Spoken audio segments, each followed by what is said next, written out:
Got my Alani. Most guys think 405 pounds on bench press is just pure genetics or getting fat or tens of years of grinding. Nah. A handful of stupid, small tweaks really changed how the bar felt on my hands, and a couple of them straight up felt like some cheat codes. If you're stuck between 225 to 365 like I was a couple years ago, this one's for you. Stick around to the end. The last tip is one that everybody ignores, but it's the one that actually keeps the bar moving when it wants to die. For my credibility, back in October of 2025, I hit 485 pounds in the gym.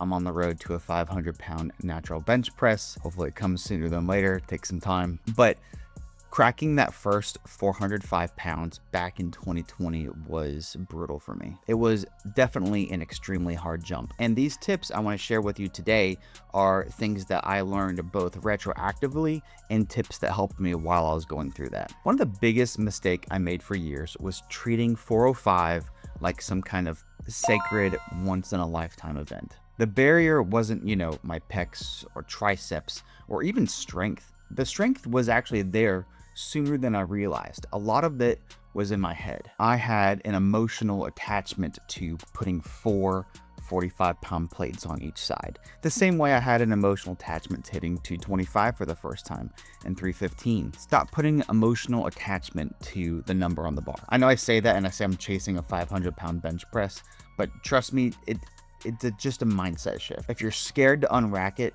you'll never own it.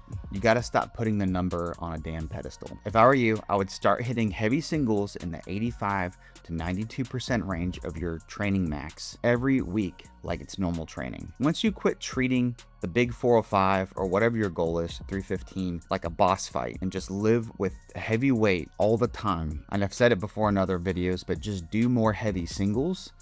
That doesn't mean max out every single session, but get comfortable getting closer and closer to that range every week. Point 2 is a little more specific. Give the bar a death grip. I'm not talking like squeeze the bar hard. I'm talking death grip.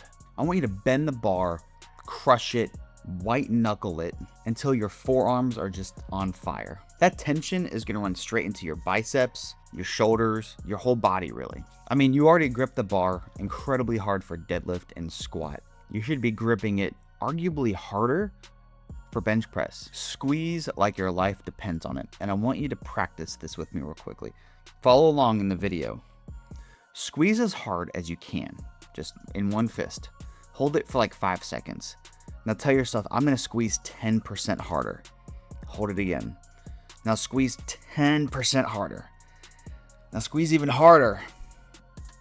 You see how much harder you're squeezing now than when I first told you to squeeze? That's kind of what we're aiming for, something ridiculously hard. And it takes a minute, get under the bar and just really squeeze for a couple seconds rather than squeeze and unrack. Real quick, if that cue is already clicking with you and making you rethink your bench game, please hit the like button and subscribe. It's going to keep the raw tips coming your way for getting a big bench press. The next tip is to fix your mid-range. Most people going for 405 or arguably any PR, I'm just putting 405 out there because that's probably why you clicked the video. Those attempts don't really die sticking on your chest. You're usually able to get it off an inch or two. Maybe you're, doing a touch and go or maybe even a pause, but for the most part, what I've seen is people can usually get it about an inch or two off the chest, or maybe even 4 inches, and then they stall. That weak mid-range is going to continue killing your PRs. I fixed mine by hammering Spoto press.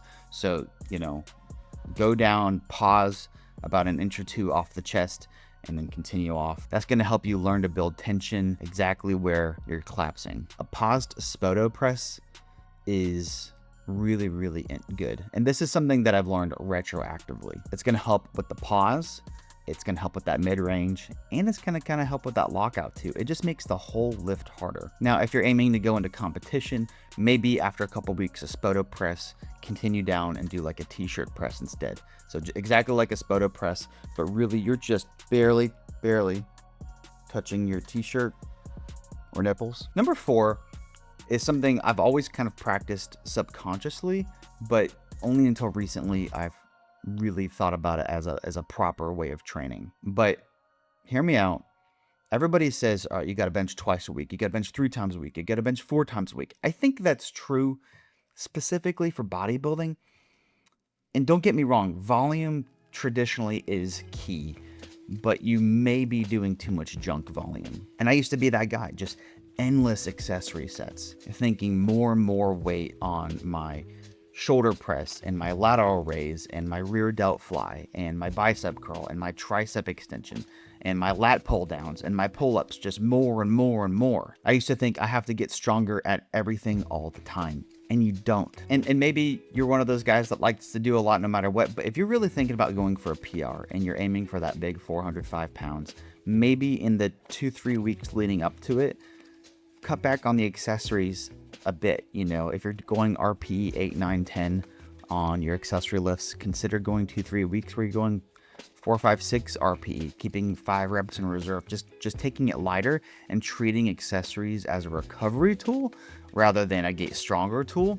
That's going to help you translate your available strength into a PR. That cumulative fatigue is hiding your real strength. If you train fresh and maybe even deload before you PR, you're going to see what you're actually capable of. Point 5. Now, I've made a great video all about using your full body, but I really want to nail to you the timing of your leg drive. Everybody yells, use leg drive, but even strong lifters screw up the timing. They unrack, bar hits chest, they start pressing, and then they're like trying to fire their legs, and then their butt shoots up. Leg drive starts first. What I mean by this is on the unrack, you should already be subtly pushing your feet into the ground on the unrack and on the descent, but then give yourself an extra shove with your feet through the floor before you press it off the chest, and use that momentum to get it off your chest. It's a full body whipping motion. Feet,